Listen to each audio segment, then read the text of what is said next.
महाराज जी, आप सत्संग में प्राय कहते हैं कि जो आपसे गलती हो जाती है वो अपने गुरुजनों या महापुरुषों के आगे अगर स्वीकार करते हैं तो वो प्रायश्चित हो जाता है, या वो जो समाधान है भी आए दिन कोई ना कोई हम गुरुदेव के आगे स्वीकार करना हाँ, चाहते हैं। उसमें बात यह है कि जो गुरु की छवि आप विराजमान किए हो, तो आप क्या छवि मानते हो क्या? गुरु साक्षात मानते हैं ना। अब देखो, जैसे हमारे सिर पर विराजमान और हमारी आप कुटिया में जहां हमारा वास है, तो हमारे सिराने गुरु जी की पादुका है, गुरु जी के मोजा है, गुरु जी की प्रसादी, और सामने गुरु जी विराजमान छवि में, मतलब रात दिन उनकी हम दृष्टि में रहते हैं। अब जैसे हमसे कोई गलती हो जाए तो हम छवि के सामने खड़े होकर ऐसे, प्रभु आप सर्वज्ञ हो, मेरे से गलती हो रही, नाथ आप प्रगट में तो आप कहने में संकोच कर सकते हो, लेकिन छवि से कहने में संकोच है, क्योंकि हमारी घर की चीज है ना। अगर आपसे गलती हो रही तो गुरु की वक्र दृष्टि आपको दिखाई देगी, बिना मतलब आपको लगेगा नाराज है क्या, ये डर लगने लगेगा, पक्का समझ लो। अगर गुरु बड़ाई कर दे तुम्हारी, तो सच्ची कहते तुम्हें एकांत में जाकर रोना चाहिए कि आज कौन सा अपराध बन गया, तो मेरे गुरुदेव ने मेरी बड़ाई कर दी। और जब गुरु जी आपको डांट दे, निंदा कर दे, तो जान लेना कि निहाल कर दिया गुरुदेव, किसी बहुत बड़े प्रारब्ध का नाश कर दिया, और किसी बहुत बड़ी घटना का नाश कर दिया गुरुदेव ने। तो मन बुद्धि अब गुरुदेव को दे दो तो डांट लगे, मन बुद्धि को बहुत बुरी तरह डांट लगती है। वो अहोभाग्य है जो गुरुदेव से डरते हैं। अगर ऐसा अभ्यास कर लो कि कोई गलती करने जा रहे उस समय देखो कि वृंदावन से बैठे बैठे गुरुदेव सीसी कैमरा लगा है, मंत्र है ना आपके पास, नाम है ना, ये आप भाव से मानते हैं ना, तो मानो वो नाम, वो मंत्र, वो भाव सीसी कैमरा है। अगर ये डर रखोगे ना तो शायद गलती ना हो।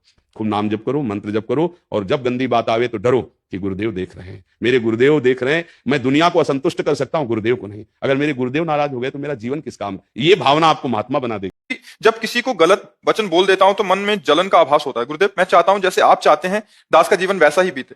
मैं ये भी चाहता हूं कि जिस उपदेश को पूर्ण करने के लिए मुझे ये जीवन मिला है उसको मैं पूर्ण करूं। देखो, अगर हमको भगवान की प्राप्ति करनी है, जिस काम के लिए हमें मानव देह मिला, तो परुख वचन कबहू न कहाएं। कटु वचन हमें सुन लेना है, दूसरों के सहन कर लेना है, पर हमें कटु वचन बदले में नहीं देना है। क्योंकि जहां हम भगवान की प्राप्ति करना चाहते हैं, उन्हीं हृदयों में भगवान बैठे हैं। अधिक से अधिक जितना हम नाम जप करेंगे, साथ में सत्संग सुनी रहे, तो हमारा ज्ञान प्रकाशित होगा, और नाम जप हमें बल देगा। उस ज्ञान के प्रयोग के लिए हमें सामर्थ्य चाहिए। जैसे हमें जानते हैं गलत है, ये ज्ञान हो गया, अब इसे नहीं करना, ये भी ज्ञान हो गया, पर हमारे अंदर बल नहीं है।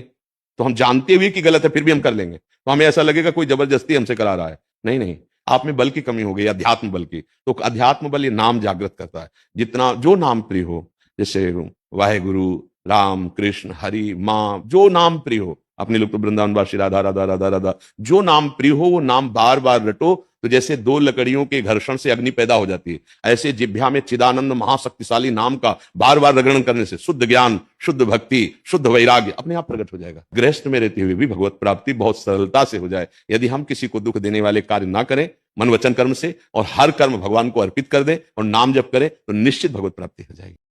सांब सांब सदाशिव, सदाशिव। आप इसको जपिएगा, उठते बैठते चलते फिरते नहा के बिना नहाए कैसे भी स्थिति में। और जब वो मंत्र जपने की बात हो तो किसी गुरु से ले लेना। ये नाम अभी मिल गया है, इसको खूब जपो, ठीक है। आप देखना इसका, ये हम जप करके बता रहे हैं, इसको हमने जप किया है पूर्व में, बड़ा चमत्कारिक है ये।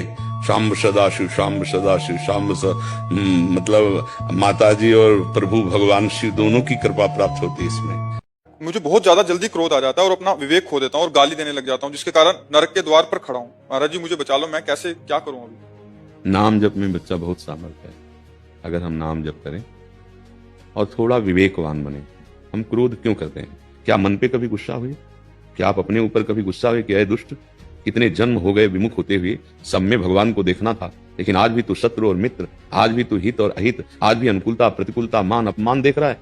जब हम कामना करते हैं कि ये आदमी ऐसे चले, ये ऐसा बोले, हमारा ऐसा सिद्धांत है, आपको ऐसा करना पड़ेगा, और जब कामना करते हैं उस कामना में बाधा पड़ती है तो क्रोध आ जाता है। हमें जो ज्ञान प्राप्त हुआ है, जो सत्संग प्राप्त हुआ है, वो अपने अंदर विकार ना पावे। आ गया तो उसका समन कैसे करें? इसके लिए ये हमें गाली न दें, ये कोई प्रतिकूल ना हो, पूरी सृष्टि में कोई हमसे ऐसा बर्ताव न करे, असंभव।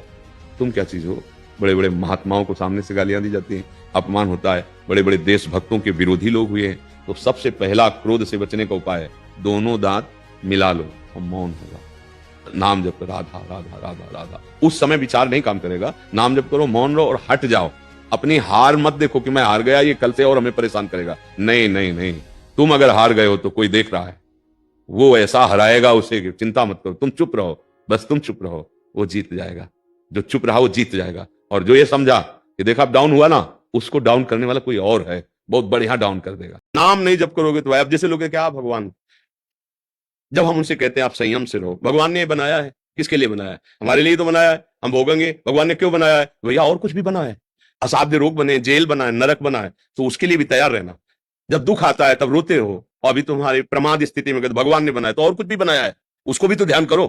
वो तुम्हारी आंख मूंदने से नहीं हट जाएगा, इसका फल मिलेगा। इसीलिए जो संत जन कहते हैं, शास्त्र कहते हैं, उस बात को मान लो। अभी भले समझ में ना आवे, मान लो, तुम महान बन जाओगे, आनंद युक्त हो जाओगे, हर समस्या से लड़ने लायक बन जाओगे। संतों के संग से ये थोड़ी कि आप बाबा जी बन जाओ, नहीं, ऐसा नहीं।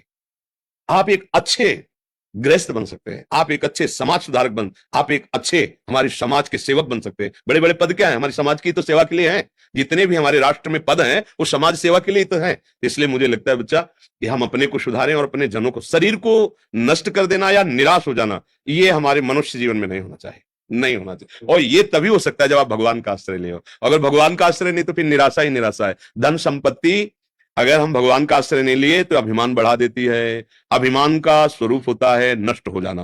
वो मदिरा पिएगा, व्यभिचार करेगा, जुआ खेलेगा और अपमान करेगा, और इसका परिणाम आएगा कि फ्यूज हो जाएगा। जैसे बल्ब बहुत जला ना अपनी सीमा से अधिक, तो फ्यूज हो जाएगा। 0 वाट का है उसमें 11,000 वाट ऐसे हो जाए ना, ऐसे ही है। हमें बहुत धैर्यपूर्वक चलना है, निराश नहीं होना। जहां गुरुदेव को देखते कि घंटों सिसकी नहीं बंद हो रही, खिड़की से झांक के देखते, बस वो बिकल रो रहे, लगता धिक्कार है हमारे जीवन को। हमारी आंखें सूखी हुई है, हमारे गुरुदेव रो रहे प्रिया प्रीतम के लिए। रात के उठे लोग शंका के लिए देखा होता, अरे यार गुरुदेव बैठे हैं तुम।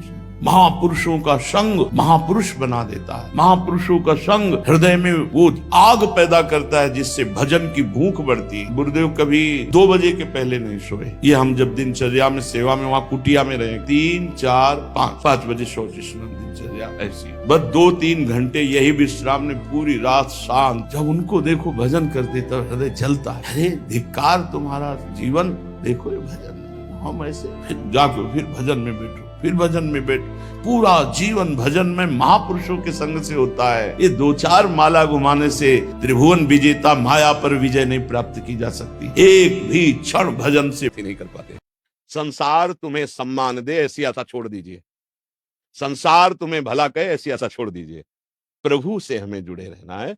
हमको प्रभु की आज्ञा का उल्लंघन ना होने पाए, अपने कर्तव्य से चूक ना होने पाए, अब आप निकल जाओगी। संसार किसी को नहीं बख्शता, चाहे जैसे चलो। एक आदमी एक घोड़े को लेकर के जा रहा था और उसका 15-16 वर्ष का बेटा भी था। तो बेटे ने कहा मैं तो जवान हूं, चल लूंगा पैदल, आप घोड़े पे बैठ जाओ। पिताजी बैठ गए। 4 लोग रास्ते में मिले, उन्होंने कहा यार कैसा ये बुढ़ा कर्कश हृदय का है कि घोड़े पे तो स्वयं बैठा है, लड़के को पैदल चला रहा है। वो नीचे उतर गया। लड़के से कहा तुम बैठ जाओ, चलने लगा। आगे लोगों ने कहा कितना मूर्ख, जवान होके घोड़े पे चढ़ा हुआ है और बूढ़े को पैदल चला रहा है। तो उन्होंने कहा पिताजी आप भी बैठ जाओ। वो भी, पिताजी भी बैठ गए। 4 लोग फिर मिले, हराम का घोड़ा मिला होगा, दोनों चढ़े बैठे हैं। दोनों उतर गए। बोले यार कितने बेवकूफ हैं। आगे 4 लोग मिले, कितने बेवकूफ है, घोड़ा खाली जा रहा है और ये दोनों पैदल। अब बोलो वो दोनों करें तो क्या करें। यह समाज है, हमको अपने कर्तव्य का पालन करना। कौन क्या कह रहा है मुझे नहीं देखना। गुरुदेव मैं आपके शरणागत हूँ। आपने अक्सर कहा है कि हमारे श्री जी की प्रधानता की उपासना है महाराज जी, हम प्रिया जी की सखी भाव से सेवा करें, परंतु पूर्व अभ्यास से लाल जू के प्रति खिंचाव प्यारी जू के प्राण प्यारे, अत्यंत सुख प्रदान करने वाले श्री लाल बिहारी जू है। तो हम लाल बिहारी जू को प्यारी जू से अधिक प्यार करते हैं, क्योंकि प्यारी जू हमारी इष्ट है, लेकिन हमारी इष्ट के इष्ट लाल जू महाराज है। तो जो हमारे प्यारे को प्रिय, वो हमें प्यारे से भी अधिक प्रिय लगता है। तो आप कैसे समझ यही तो हृदय की बात समझना कठिन है।